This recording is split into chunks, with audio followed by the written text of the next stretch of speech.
Kembali lagi di konten Naratalk. Di konten kali ini saya akan berusaha merangkum perdebatan Cawapres kemarin. Saya coba merangkum sesingkat mungkin sehingga teman-teman bisa mendapatkan poin dari perdebatan kemarin. Bagi teman-teman yang belum nonton, mungkin malas nonton karena lebih dari 2 jam, saya coba rangkum ini ya. Tapi sebelum saya mulai merangkum, jujur ekspektasi saya terhadap Gibran itu kemarin rendah. Saya nggak berekspektasi apapun dan bahkan saya siap untuk Gibran dipermalukan. Tapi ternyata Pak, Gibran tampil begitu memukau. Bahkan Gibran sempat mempermalukan Caimin dan bahkan sempat juga kayak menggocek Prof Mahfud. Tanpa panjang lebar kita mulai saja rangkuman perdebatan Cawapres kemarin. Perdebatan Cawapres kemarin itu dimulai dengan pemaparan visi misi. Kalau visi misinya Prof Mahfud ya mengembangkan ekonomi dan memajukan ekonomi dari aspek hukum. Kata Prof Mahfud, untuk pertumbuhan ekonomi 7%, menurut para pakar dan menurut Prof Mahfud itu gampang, asalkan koruptor itu disikat. Karena di kita tuh investasi bertele-tele, orang mau invest masih dipajeki, masih ribet ini itu, terus yang gorok atau yang nargetin mereka itu banyak. Kalau koruptor, kalau korupsi itu benar-benar bisa ditekan dengan keseriusan hukum, pertumbuhan ekonomi 7% itu gampang. Dan kalau Gibran visi misinya itu jelas kalau dia ya keberlanjutan dan penyempurnaan. Dia ngebahas masalah IKN, dia mengatakan IKN itu bukan hanya bangunan untuk aparatur pemerintah, bukan, tapi IKN adalah lambang dari pemerataan ekonomi. Bukan Jawa sentris, tapi Indonesian sentris, dan dia menyiapkan hilirisasi digital, ya kayak ahli-ahli blockchain, ahli-ahli internet, ahli-ahli bankir syariah dan lain sebagainya. Namun untuk Caimin tuh saya agak bertanya-tanya, ini kalau ada pendukungnya Caimin yang nonton, apa arti dari kata-kata Caimin ini? Harusnya saya bicara pada debat yang pertama. Tapi hari ini saya sungguh bersyukur akhirnya bisa bertemu. Tapi jangan salah paham, bukan karena saya ambisi jadi presiden, tapi karena saya punya pelajaran yang penting selama saya berjuang di politik. Ini menurut saya masih belum bisa menelaah arti-arti ini. Mungkin teman-teman bisa ngebantu saya. Dan di visi misinya, Caimin menyampaikan perubahan dan perbaikan. Terus Caimin juga menambahkan kesetaraan. Kita itu kurang kesetaraan nih. Bahkan ada nih 100 orang Indonesia yang kaya, itu bandingannya sama seperti 100 juta orang. Maksudnya kekayaannya 100 orang ini kalau dikumpulin sama orang-orang yang biasa 100 juta itu sama, berarti kan timpang sekali.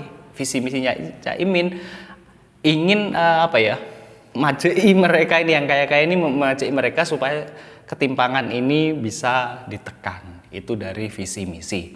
Segmen kedua yaitu segmen pertanyaan dari panelis.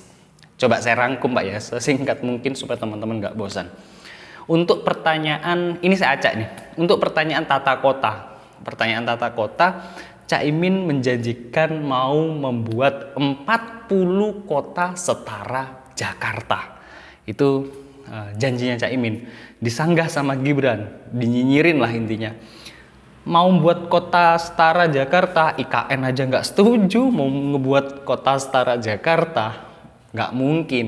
Ditimpali lagi dengan Prof Mahfud. Iya Cak, kamu kan nggak setuju IKN, terus ngebuat 40 kota setara Jakarta, uangnya dari mana? Ngerealisasinya gimana? Satu kota IKN aja dimulai dari zamannya Bung Karno. Ini 40 kota, ya apa mungkin bisa dalam waktu 5 tahun? Nah, itu dari tema tata kota. Kembali terus tema selanjutnya.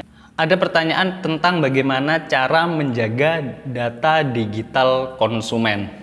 Prof Mahfud menjelaskan dengan memperkuat Undang-Undang PDB dan Undang-Undang ITE. Terus Prof Mahfud juga mengatakan ya kita harus hati-hati menggunakan data konsumen. Prof Mahfud kemudian menceritakan keseriusan dia dalam menjaga konsumen digital. Dia menceritakan bagaimana dia menyikat pinjaman online. Dia juga menambahkan ada guru di Semarang utang 500.000 sampai menjadi 200 juta itu kan udah nggak bener. Makanya saya kumpulkan nih stakeholder yang terkait, kejaksaan, kepolisian, untuk bener-bener mengawasi dan menyikat mereka, sehingga kemarin tuh sampai ditangkap 144 orang yang berkaitan dengan pinjaman online. Jawaban dari Caimin menerangkan kita tuh ketimpangan antara aspek digital usaha menengah dengan UMKM itu timpang sekali.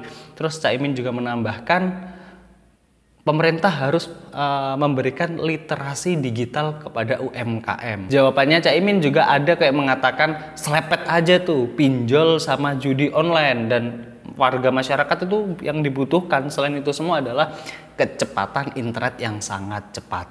Sedangkan jawaban dari Gibran itu beda. Gibran mengatakan kalau untuk ngejaga data, perkuatlah sistem cyber security kita, perkuat juga cyber defense kita, dan kita paksa itu e-commerce untuk sesuai dengan regulasi yang kita punya, sehingga mereka nggak bisa lagi tuh shadow banning lah, terus price dumping lah, sehingga mereka juga taat. Itu kita bisa berdikari sendiri. Dan perlu diingat, hilirisasi digital harus dipikirkan. Kita harus membuat sekolah-sekolah cyber, sekolah-sekolah hacker atau cracker, sehingga kita bisa berdikari. Nah, menurut saya di jawaban ini yang paling mendekati bagus atau mendekati sesuai dengan pertanyaan, yang jawabannya Gibran, karena pertanyaannya adalah menjaga data digital. Kita lanjut di pertanyaan selanjutnya ya. Mudah-mudahan teman-teman dapat poinnya. Di pertanyaan selanjutnya adalah bagaimana cara meningkatkan usaha kelas menengah dan membuat UMKM naik kelas. Jawaban dari Caimin, dia mengatakan kita harus meningkatkan trust para investor-investor tersebut dengan kestabilan hukum. Kalau hukum aja nggak stabil, mereka nggak trust, ya nggak mau invest. Terus kita juga harus mulai berpikir nih, dari investasi padat modal menuju investasi padat karya. Dan terakhir, menurut Caimin, kita sebagai tuan rumah juga harus meningkatkan kualitas produk dari para UMKM tersebut. Kalau kualitasnya produk, investor pasti akan masuk.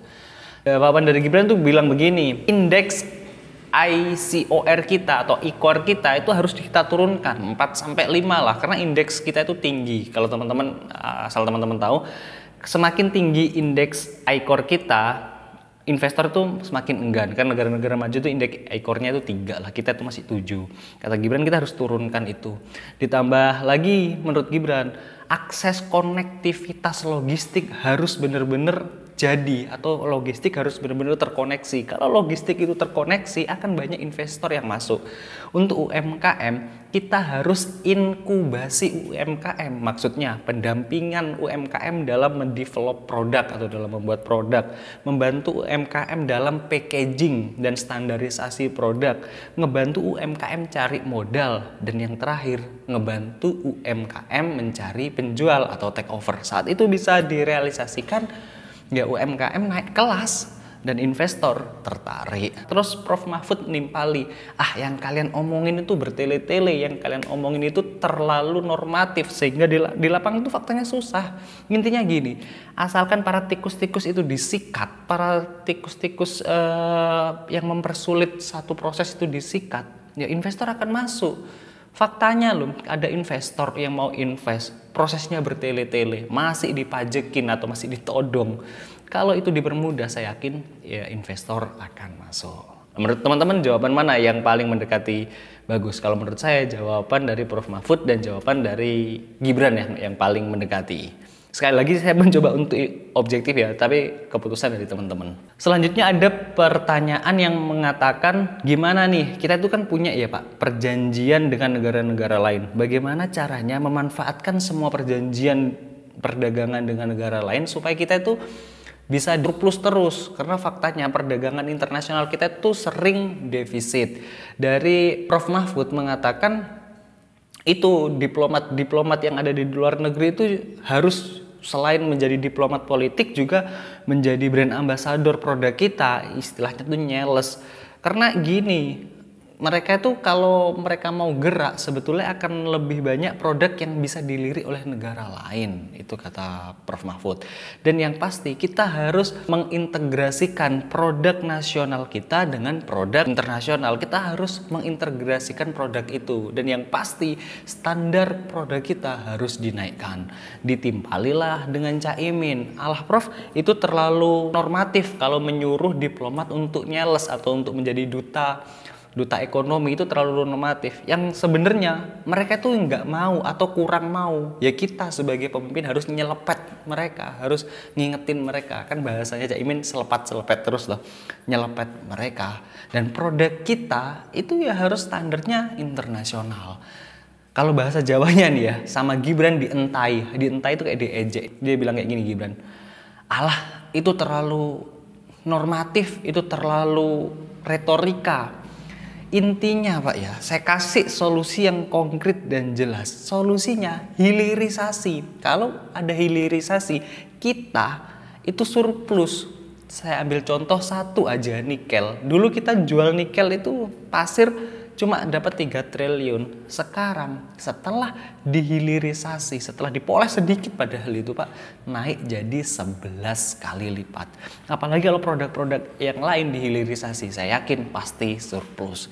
Jawaban Gibran ulti Pak di titik ini. Udah, kita lanjut aja di segmen selanjutnya biar teman-teman gak bosen, yaitu adalah segmen tanya jawab antar paslon.